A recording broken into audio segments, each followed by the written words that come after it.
তারাফা, যে নিচে নেমে থাকতে চায় আল্লাহ ওরা টেনে উপরে উঠায়, আর যে খালি উঠতে চায় হিংসা করে অহংকার করে উপরে ঠেলতে চায় ওরা নিচে নামায় দেয় কে?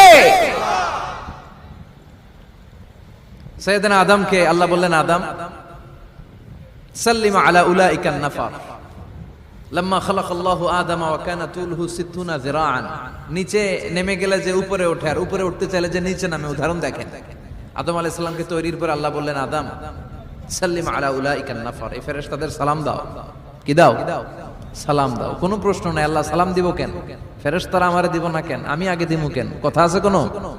যেই সালাম দিলেন, সালাম দেওয়ার সাথে সাথে ওনার মর্যাদা বাড়িয়ে দিল কে? এত মর্যাদা বাড়ালেন যে নূরের ফেরেশতারা মাটির আদমকে সেজদা দিতে বাধ্য হয়েছে। চিৎকার করে বলেন ঠিক কিনা? তুমি মাটির আদমকে প্রথম সৃষ্টি করিয়া ঘোষণা করিয়া দিলে শ্রেষ্ঠ বলি।